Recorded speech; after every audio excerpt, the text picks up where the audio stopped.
Hey, it's Sarah Corday, and today I want to talk to you about something that's a little uncozy, your comfort zone.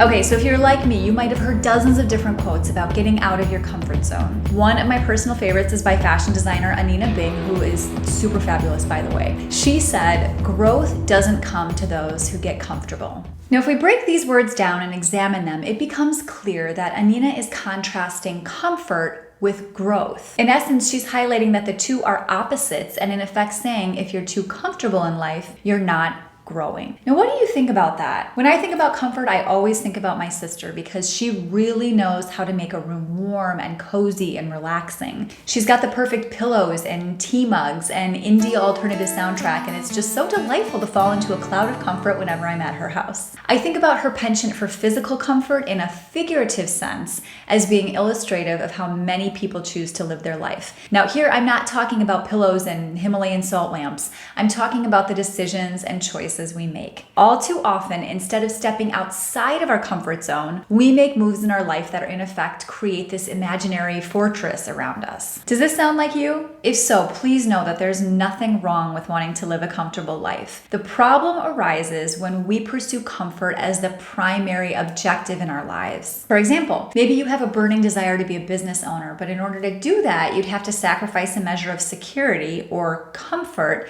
in order to pursue that dream. You may have told yourself again and again about the risks, the potential liabilities, how many new businesses fail, etc., etc., etc. But here's the thing, there are no guarantees either way. You could lose your comfortable job or home or lifestyle just like that due to no fault of your own. So why not hurt yourself before you get hurt? Why not sacrifice some comfort before an external event forces you to make the sacrifice?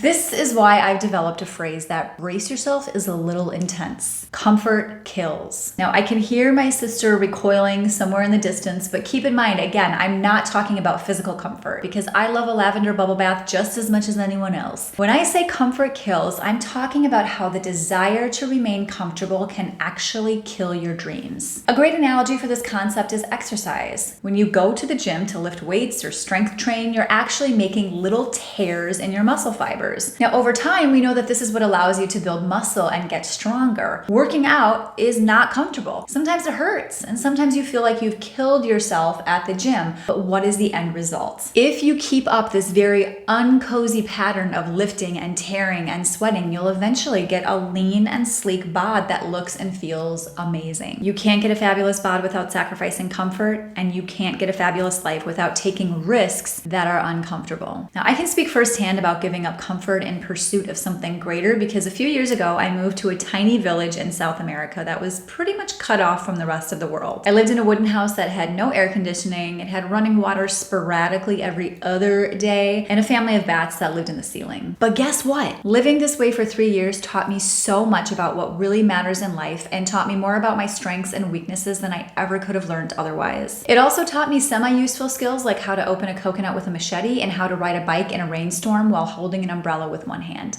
I think you know where I'm going with this. All of this rich life experience came to me because I was willing to give up comfort. So, what areas of your life are currently at a halt because you're too scared to get uncomfortable? Are there changes you need to make in your career or relationship or diet that you know are gonna hurt? Please trust me when I say that the pain that comes from holding on to something that doesn't serve you in the end is going to cause a lot more discomfort than simply letting go and moving forward. Thank you so much for watching this video. Please visit me at cordaycreative.com, and while you're there, subscribe to my newsletter to get free coaching, personal development techniques, and career guidance delivered right to your inbox.